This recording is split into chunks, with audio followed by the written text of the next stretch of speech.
Hi guys, Roxanne here from Tiny Home Living. It is kind of a chilly day today. I've been sitting down, keeping my foot up and working on editing some videos, but I'm going crazy as usual because I can't check on things and have my nose and everything. So I am going to hobble out there and have a look at what Chris has been doing. He got the pipe in, the hole cut and everything for the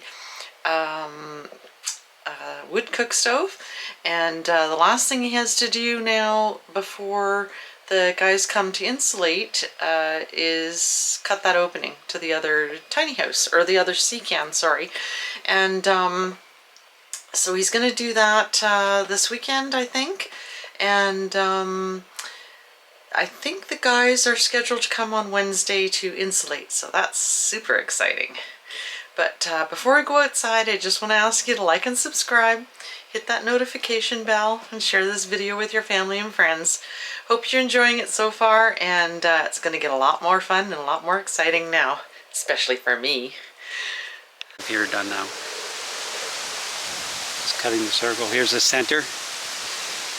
And I just basically marked the perimeter, and I'm almost done cutting out the top. All these marks will be covered by the rubber boot that goes around it, so I'm not too worried about that. Anyway, I'll show you what I'm doing inside in a minute. Okay, I've just about completed the inside. This box will hang down about 2 inches below the ceiling, and this is directly centered over the stove, where it has to go into the stove, and there's 3/4 of an inch behind, so the tongue and groove will slide in behind there perfectly. And I put an extra seal on the inside because I didn't want the spray foam to go in through the cracks to the box area. Once I have the exterior boot, which I've ordered, I can put fireproof insulation in that cavity and slide the chimney pipe down and then put the boot over it, seal it up on the top, and that's it. So I've set this about 3 inches, 2 7/8 down. So by the time I get the tongue groove on, there's a little finish molding in black to go around the perimeter, so that'll finish it off nice and tidy. So that's just about it. I just have to go up on the roof and put a piece of membrane on there just temporarily to keep the rain out. That's it. So Chris has got the thing for the pipe going up in the ceiling, and it's braced and everything, taped up really good so that the spray foam doesn't get on it. He's got the wires all taped up nice and tidy, and he's got plastic all over the plumbing pipes so that when the guys insulate, they don't have to be too careful. They can just go crazy spraying. Windows, same thing. The bathroom vent, same thing. And then down there, the other vents. And he's got the window taped off too. So that the guys can basically just spray and not have to worry about that sort of stuff. Oh, we got a chicken coming in. They just love to come in here and look around.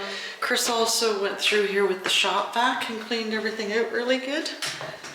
And then you can see where he's got plastic all over those pipes too. That's for the kitchen sink. Same thing for down in the laundry room and utility room. And then he's got black duct tape over all the electrical boxes, so that you can see these ones up close, so that again the guys can just spray. Again, the foam can go right behind the studs. You can see my fingers at the other side, so there's a lot of space in behind there. Not as much in this one, but still the foam can go in behind. What do you think, chicken? That's what you get for an inspector in the country. A chicken comes by and does the inspection. So this the door to cut in and turn around? Yeah, that's what I was just saying, inside. So this cutout to go to the other side has to be cut out. And like I said, we're gonna leave the one on the other side. He's gonna cut in the corners with the drill so that it marks a hole in the corners of the other side so that they line up perfectly. And so he's got to cut that out, and then we're ready for installation on Wednesday. Yeehaw! So excited. Yay! Can't wait to see that done. And then, what after that? Plywood floor and then tongue and groove? Yeah. Windows and door. Oh, the window and the door. That's going to be exciting too. And they're already here on site as well. So things will start going a lot faster then. What do you think, chicken? Did it pass? Yep. Chicken says it passed inspection. Anyhow, I'm gonna go hobble around and look at some other stuff.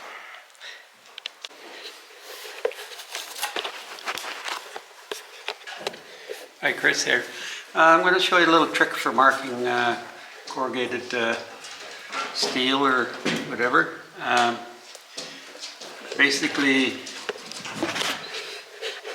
I just cut a piece of corrugated cardboard to make sure the lines are going up and down. So you can bend it to the shape of the whatever you're marking. And then from the level point here,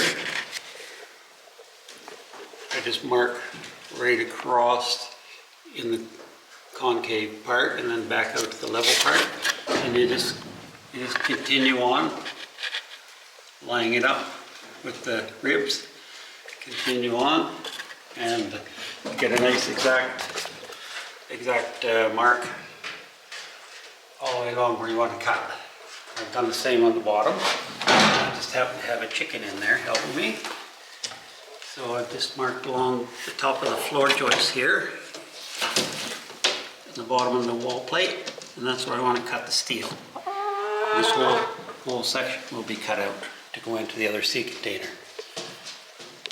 I just want to show you what I've done here where the wood cook stove is going to sit. It's 550 pounds, and there's quite a bit of weight sitting on the perimeter where the legs sit. So I've added these cut-offs of 2x6 between, so it's only 8-inch centers, and that'll more than carry the weight.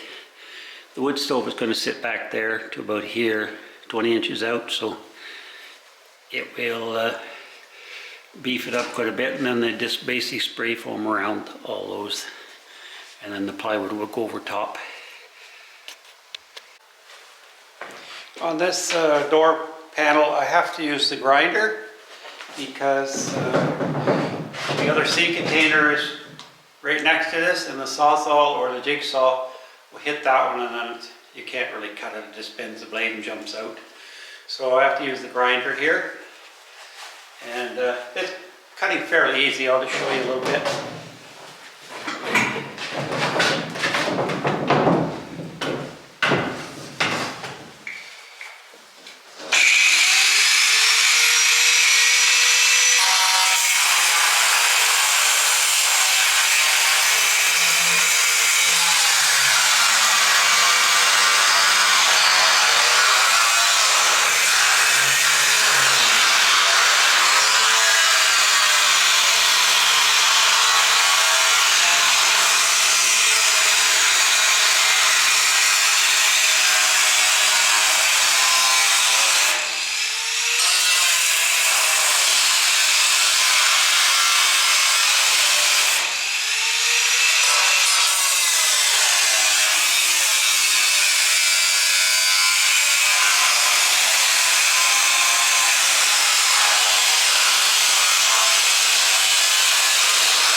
as you saw, it cuts fairly easy. You just have to go slow, and I got a Makita 4.5 inch metal cutoff.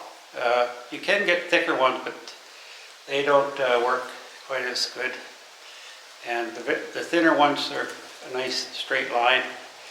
They cut easy, so it's not cutting much material. I guess if I had a big angle grinder, I could cut both seed containers at once, but I don't want to really cut into the other one because there's stuff in there, and we're not ready to do that one yet. So we want to get this one complete. I'll just drill holes in the corner of the other one to mark the exact spot where the door is, and then once I get in there I can join the dots on the holes and cut that one out. Well, there's the hole cut out. I basically just have to put studs on each side of the hole and across the top, and do a little extra framing, and then I'll put poly over it so when they spray they don't get it onto the other seed container wall, because I want to save that for an awning. Anyway, that's about it here. Just had to do a little framing and that's done. So while I was in the garden, Chris got, are those called cripples up there too, the little ones? Yeah. Yeah, above the passageway. And like I said, again, I'm really happy with the width of this passageway. I was thinking it was going to be about 6 inches narrower, which would have been okay. But now if we get on the other side and find out that it's cut into my bedroom or something, because my bedroom's going to be all the way down there, then there's going to be trouble. But that's done now, so pretty much ready for insulation. Chris is going to put another 2x6 out here that is going to have the circle cut in it for these pipes, and he's going to cut the hole so that the pipe is tipped up a little bit. That way if there's ever any condensation, it'll run out the vent. And then put a piece of plywood on the back. Yeah, yeah, he's going to put a piece of plywood on the back so that the spray foam will be all around that. So instead of just being a tiny bit of spray foam in behind there. So anyhow, looking pretty good. I guess pictures and stuff are going to have to wait till tomorrow, because this old bag is tired. Worked up a sweat trying to walk through the squash with crutches on. I put them down and then I forget where I put them, and then I gotta crawl to them. Yikes. So anyway, I think that might be it for today, guys. You know the drill. Like and subscribe, hit that notification bell, and share this video with your family and friends. And we'll see you next time.